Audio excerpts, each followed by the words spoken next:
É isso aí, gente. Aqui estou eu para continuar com a nossa aula falando sobre as alterações provocadas pela Lei 13.655 que está aqui, ó, né? Essas alterações provocadas pela Lei 13.655 que mudaram a LINDB em 2018, como eu já mencionei, acrescentando a lei de introdução os artigos 20 ao 30.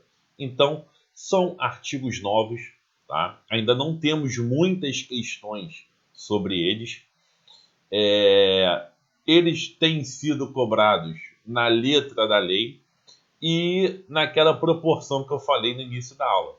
De cada 10 questões sobre lei de introdução hoje, aproximadamente uma é sobre essas alterações efetuadas pela Lei 13.655. Outro ponto interessante que você tem que saber aqui é o seguinte: essa lei 13.655 aqui, ó, ela foi devidamente regulamentada, tá? Em 2019 por um decreto, ou seja, o decreto 9830 de 2019 regulamentou esses artigos 20 ao 30. E aí, ó, fica aqui a minha sugestão para você. Após você terminar essa aula, pega esse decreto e dá uma lida. Por quê? Porque ele vai te ajudar a consolidar os conceitos que nós vamos estudar aqui. Ah, Diclé, mas o decreto ele é mencionado no edital da prova? Não tem sido, tá? Os editais que surgiram após esse decreto, que ele é de junho de 2019, então os editais que surgiram após esse decreto não o cobraram. Mas, como eu disse, ele ajuda a consolidar o entendimento a respeito dessas alterações. Vamos lá? Vamos brincar aqui? Vamos nessa? Então vem comigo. Gente, olha o que eu coloquei. Terminamos de estudar a primeira parte da LINDB e agora iremos abordar as alterações promovidas pela Lei 13.655 de 2018. A norma em questão incluiu na LIDB os artigos 20 ao 30, que eu já falei para você, e valendo ressaltar que o artigo 25 foi vetado. E aí, obviamente, que a gente não precisa estudá-lo. Olha só, devo enfatizar que a recente norma apresenta disposições sobre segurança jurídica e eficiência na criação e na aplicação do direito público. Pois é, direito público. Então, o que que isso tem a ver com o direito civil especificamente? Praticamente quase nada, tá? Ou seja, essas alterações não abordam conceitos inerentes ao direito privado, como é o caso do direito civil, mas sim pontos relacionados ao direito público. A interpretação dos artigos 20 a 30, portanto, deve ser a de que eles se aplicam para temas de direito público, mais especificamente para matérias de direito administrativo, financeiro, orçamentário e tributário. Porém, como a LINDB costuma ser cobrada em concursos dentro do conteúdo programático do direito civil, eu, nesse curso, fiquei incumbido de desmistificar essa novidade em nosso ordenamento jurídico. Então, nos tópicos a seguir, nós vamos abordar aí cada um dos dispositivos dessa lei, começando pelo artigo 20, que fala da decisão com base em valores jurídicos abstratos. Olha só, gente. O que é que diz o artigo 20? Nas esferas administrativa, controladora e judicial, não se decidirá com base em valores jurídicos abstratos, sem que sejam consideradas as consequências práticas da decisão. Então, olha só, o que nós temos aqui? Primeira informação importante. Veja que, basicamente, esse artigo 20 está se referindo a três esferas. A esfera administrativa você já conhece, lá do direito administrativo. A esfera judicial também. né? Você já conhece. Agora, ele está falando aqui, o legislador, da esfera controladora, um termo aí relativamente novo, tá? Essa esfera controladora basicamente se refere à esfera dos tribunais de contas. Ah, Claire, mas eu já estudei que a natureza da decisão dos tribunais de contas é uma natureza de uma decisão administrativa. Sensacional, maravilha. Mas no âmbito do controle existem algumas peculiaridades. Inclusive, nós dos tribunais de contas, e eu aqui me incluo nesse grupo, a gente reclama muito por não existir uma norma geral relacionada aos tribunais de contas, uma norma geral que possa reger todos os tribunais de contas que existem no nosso país, desde o Tribunal de Contas da União, passando pelo Tribunal de Contas dos Estados, passando pelo Tribunal de Contas dos municípios, tá? E chegando ao Tribunal de Contas do município, tanto do Rio quanto de São Paulo. Então, não existe uma norma geral que possa harmonizar o processo dentro do âmbito dos tribunais de contas. Mas já se percebe aqui o destaque de uma esfera específica, de uma esfera que tem as suas particularidades, que é a esfera controladora. Beleza, gente? Então, esse ponto aqui eu acho importante. E aí, quando diz que não se decidirá com base em valores jurídicos abstratos, nós temos que saber o que são esses valores jurídicos abstratos.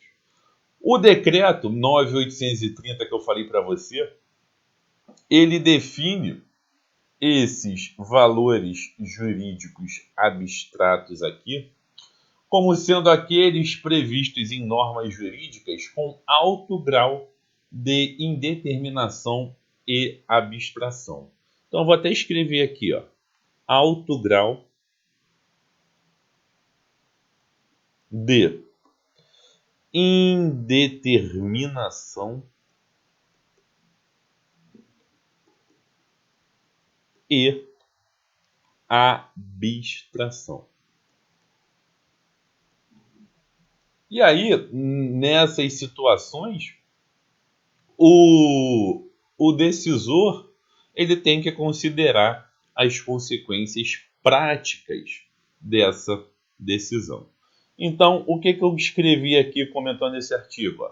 Aquele que profere uma decisão, tanto na esfera administrativa como na controladora como na judicial, não pode utilizar motivações decisórias vazias, simplesmente retóricas ou principiológicas. Ou seja, o dispositivo impõe a obrigação do julgador avaliar na motivação, a partir de elementos idôneos, as reais consequências práticas da sua decisão.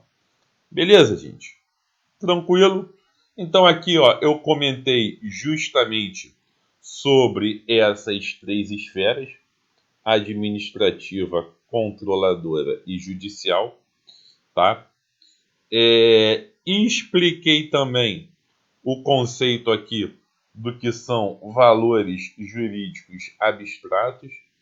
Inclusive mostrei vários, né, conceitos desse que estão previstos aqui na própria Constituição Federal.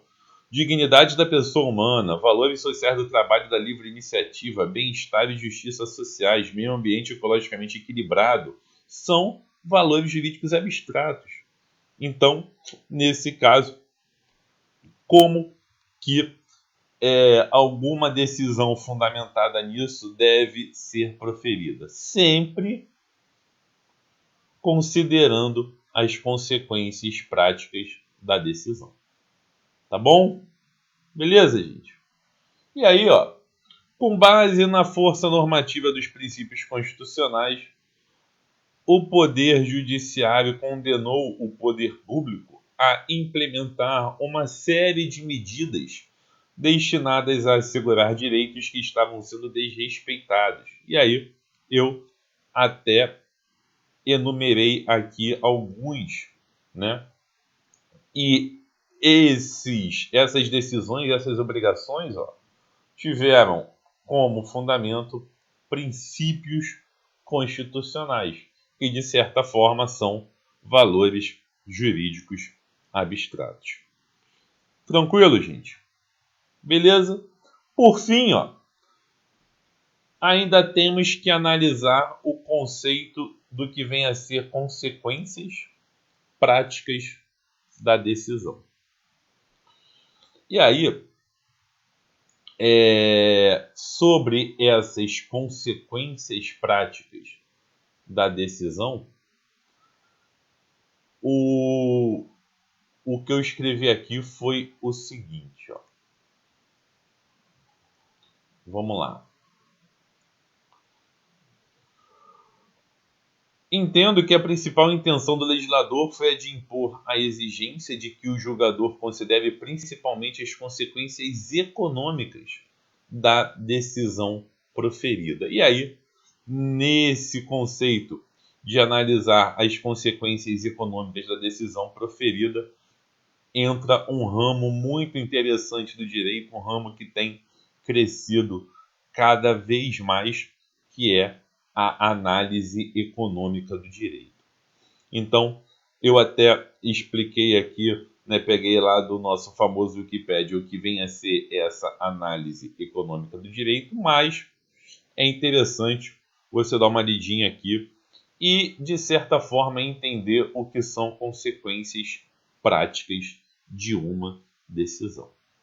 Tá bom, pessoal? Utilizando uma tese para exemplificar a aplicação do artigo 20, nós podemos afirmar que o juiz poderia deixar de condenar o Estado a fornecer a um doente grave determinado tratamento médico de custo muito elevado, sob o argumento de que os recursos alocados para fazer frente a essa despesa fariam falta para custear o tratamento de centenas de outras despesas, ou melhor, de outras pessoas.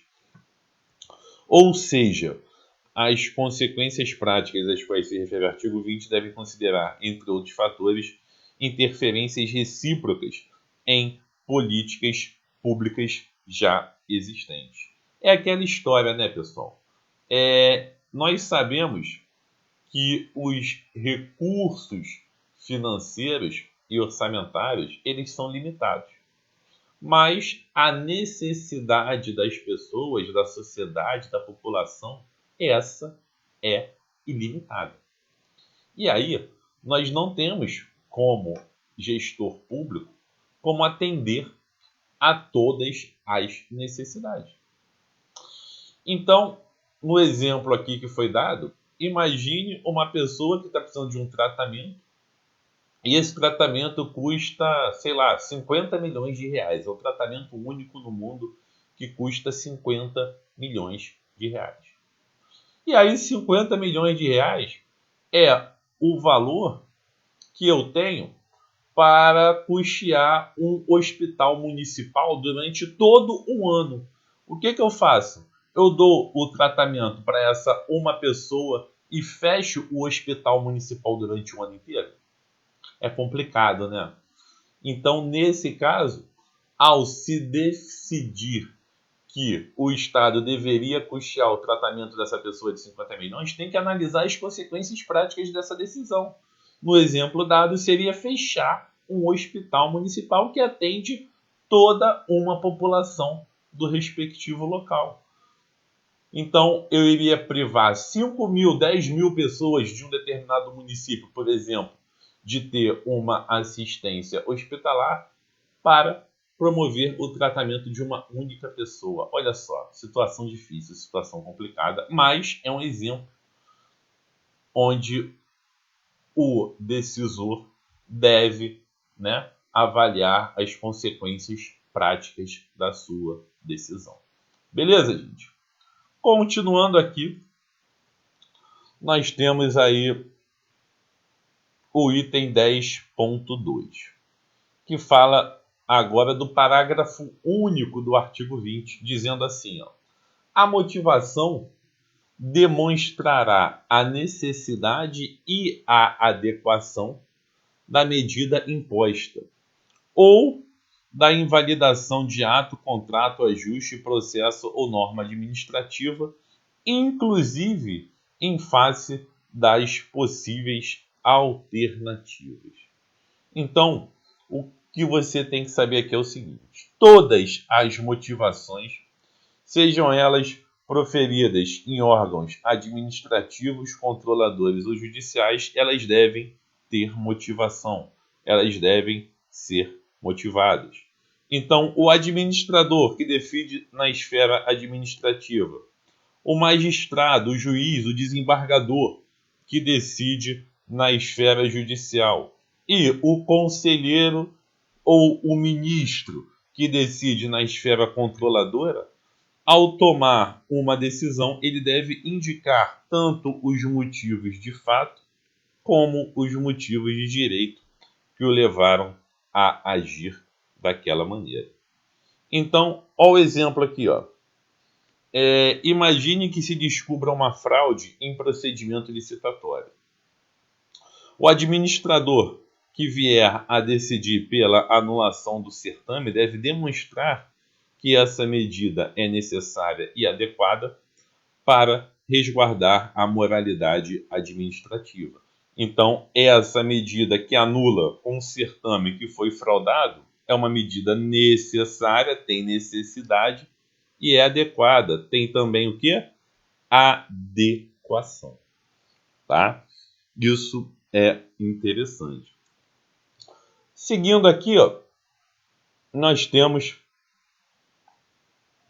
que explicar o conceito de adequação e de necessidade. E aí, para explicar esses conceitos de adequação e de proporcionalidade, você tem que lembrar dos 3 subprincípios relacionados ao princípio da proporcionalidade, que são adequação, necessidade e proporcionalidade em sentido estrito.